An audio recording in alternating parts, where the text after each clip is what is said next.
Boa noite a todos, me chamo Ana Clara, meu grupo é composto por mim, por Ana Paula, Davi e Adassa. Nós vamos apresentar o trabalho relativo às técnicas de projeto, de algoritmos e análise e teoria da complexidade. Os objetivos desse trabalho são apresentar técnicas de projeto de algoritmos, apresentar a solução de problemas utilizando as técnicas escolhidas, com exemplos práticos implementados, e explicar a teoria de complexidade aplicada aos problemas escolhidos.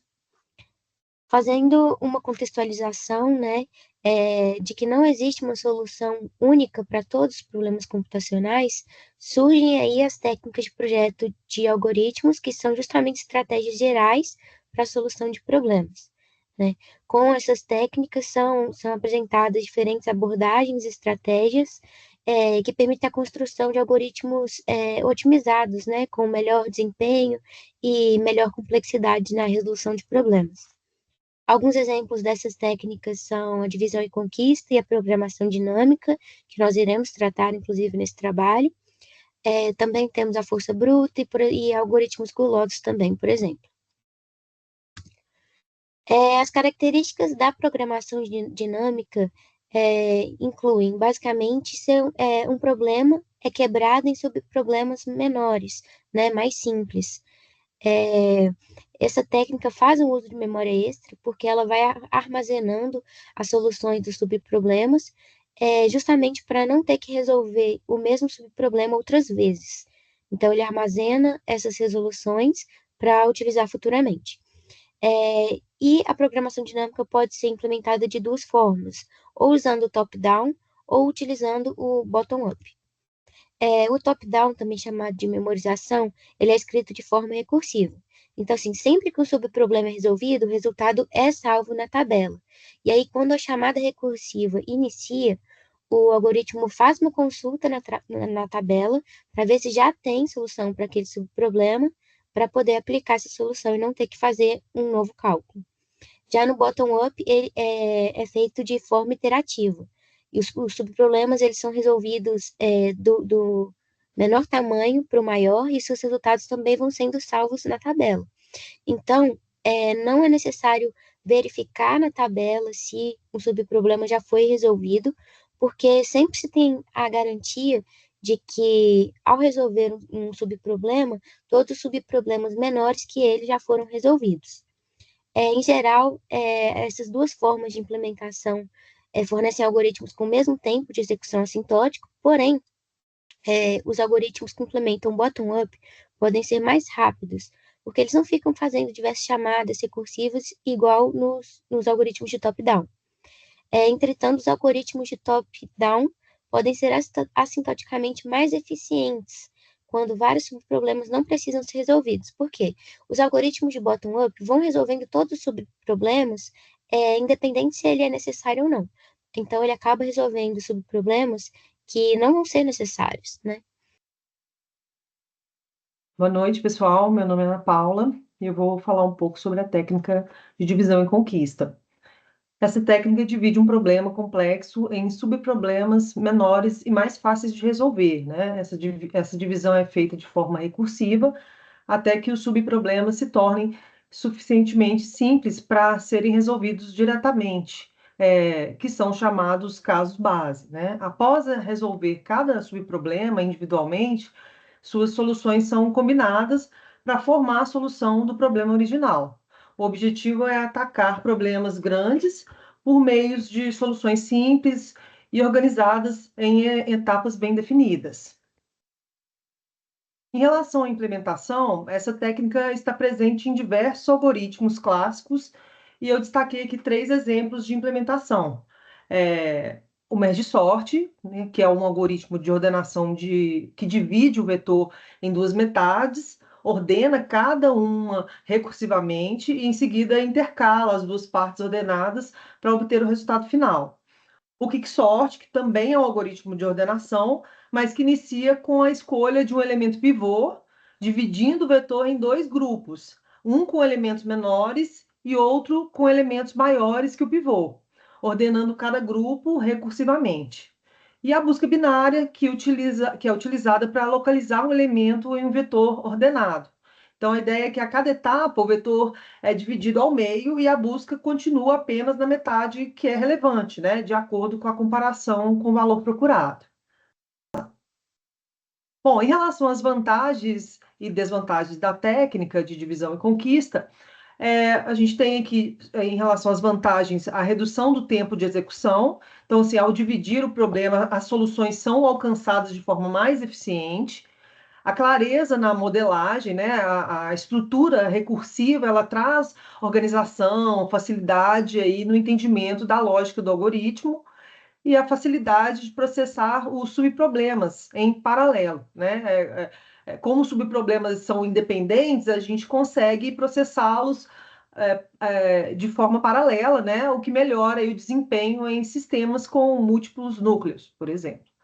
As desvantagens são aí o custo adicional na etapa de combinação. Então, em alguns algoritmos, como o próprio merge sort, a etapa de combinar as soluções parciais pode ser custosa, né, em termos de tempo.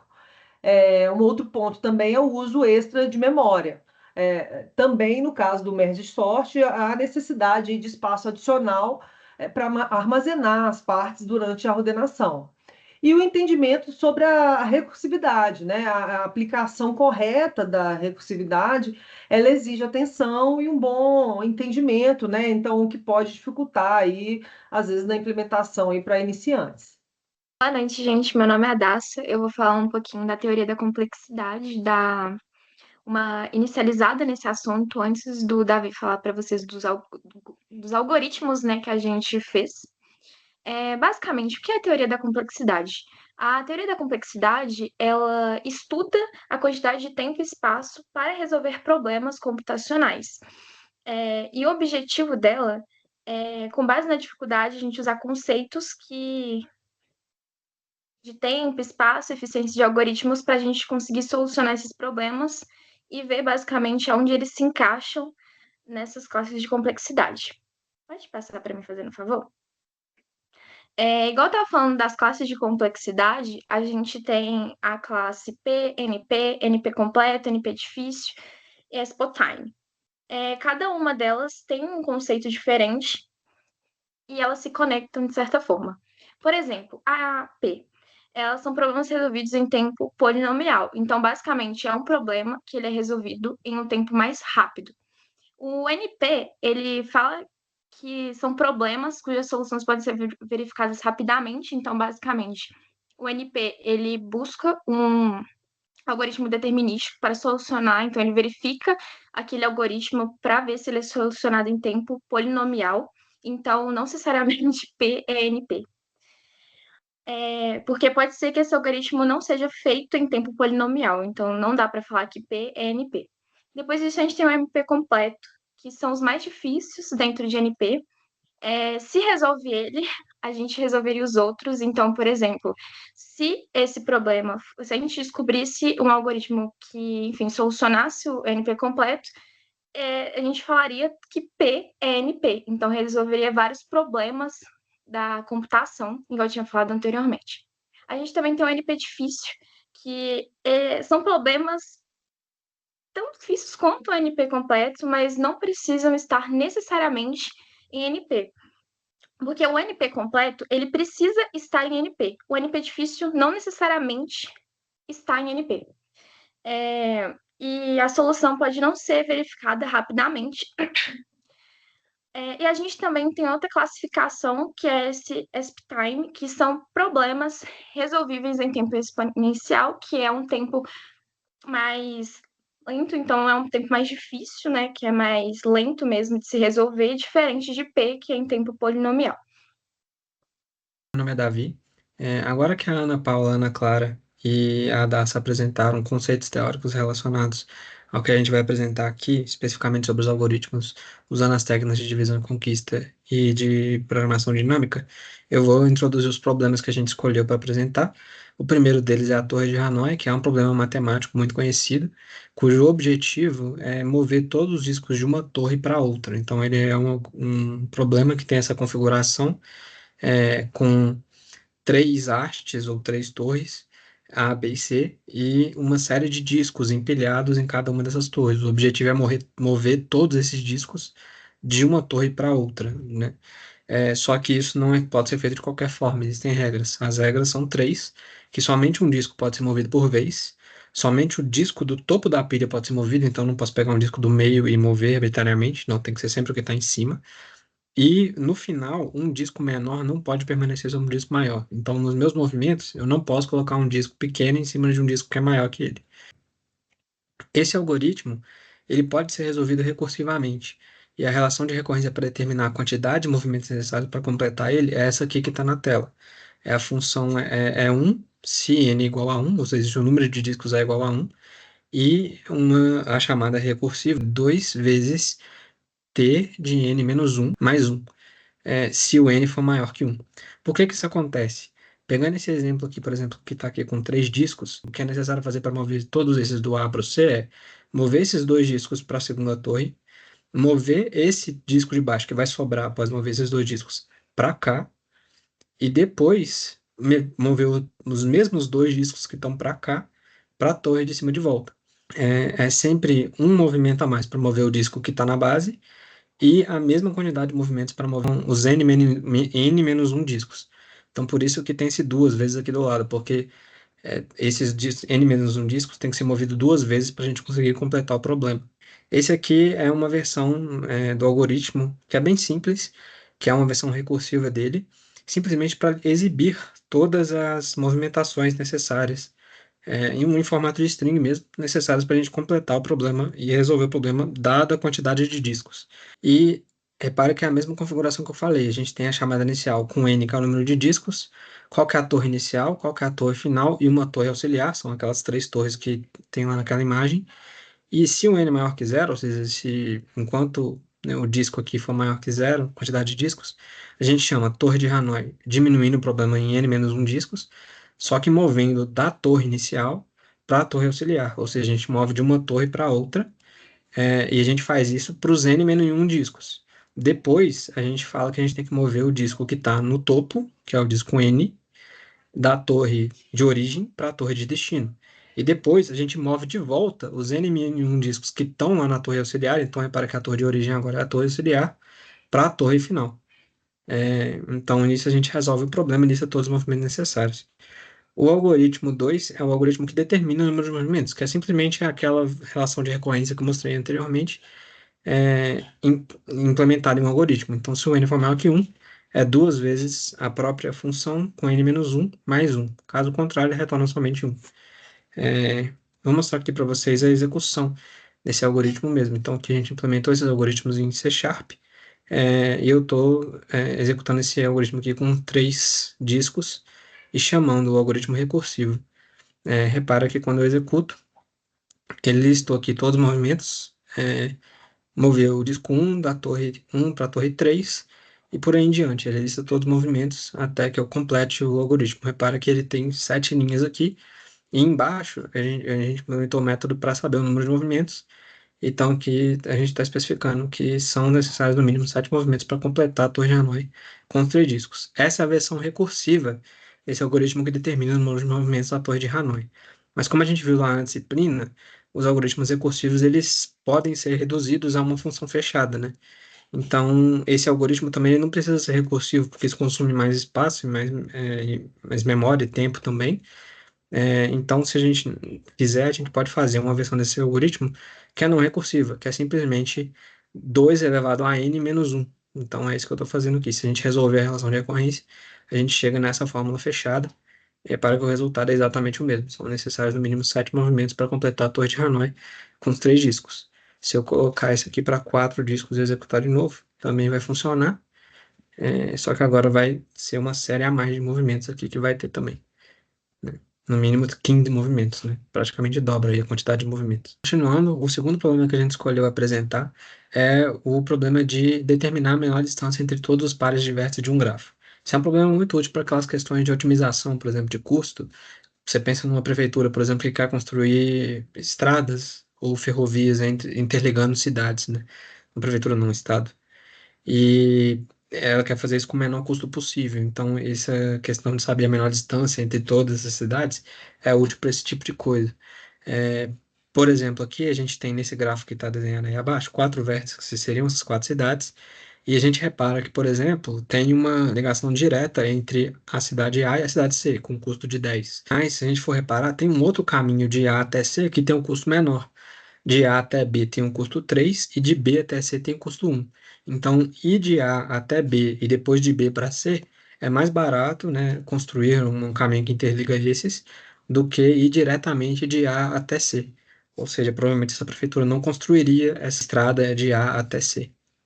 O algoritmo que a gente escolheu para resolver esse problema é o Floyd-Warsham, um deles, né? Eu vou apresentar ele aqui diretamente no código que a gente implementou ele. Esse aqui a gente tem um grafo representado como uma matriz. Esse grafo aqui é exatamente o mesmo grafo que está lá no slide, com aquelas configurações que tinha 4 vértices, né? E aqui a gente representa as diagonais com zero, porque significa que o grafo não tem distância para ele mesmo, né? Então a distância entre eles mesmo é zero, os próprios vértices, né? Não tem distância com eles. E os vértices que não têm ligação entre si, por exemplo, o B não tem ligação com A, né, direta, né, porque é um grafo direcionado. Então a gente coloca como sendo infinito, né? Isso aqui é simplesmente para o algoritmo funcionar, mas esse infinito na verdade representa a ausência de ligação direta entre um vértice e outro. E o algoritmo de Floyd-Warsham, na verdade, ele consiste nisso aqui, em 3 for, né? Um com o k fixo, que seria essa variável para a gente determinar o caminho intermediário, e a iteração sobre os vértices mesmo, que é esse for mais interno com o i, e esse outro for mais interno com o j. Então, o que a gente faz é uma verificação bem simples. Se a distância entre os vértices i e j, que são esses dois vértices aqui, né, i e j, ela for maior do que a distância desses vértices intermediários, a gente atualiza lá nesse vetor de distâncias, que é inicializado aqui, essa distância nova. Por quê? Porque ela é uma distância menor do que a anterior. E essa aqui é a que é a programação dinâmica nesse algoritmo, porque ela utiliza um vetor, e a cada iteração que bate aqui dentro e entra aqui, ela vai atualizando esse vetor, ou seja, nas próximas vezes, sempre que a gente itera, por exemplo, quando volta aqui nesse for e muda o valor de k, ele já vai ter o vetor atualizado com as melhores informações até aquele momento. Então ele não precisa ficar fazendo várias verificações de novo e de novo, isso já é memorizado nesse vetor. Ou seja, a gente não precisa de retornar alguma coisa. Esse vetor, no final, após a execução do algoritmo todo, ele vai ser o resultado final. Então, o que a gente contendo as menores de distâncias para todos os pares de vértices. Então, ao final, aqui, quando a gente faz um outro for só para exibir o vetor, e a gente tem aqui as distâncias de j, que são nossos vértices, né? Se a gente executar esse algoritmo, a gente tem aquele vetor inicial e as distâncias entre eles, né? Então, cada linha que representa, por exemplo, o a distância dele para ele mesmo continua sendo zero, porque não tem ligação. Esse aqui é o valor que representa o infinito, né? Que é o máximo. Ou seja, não tem distância entre o B e o A, por exemplo.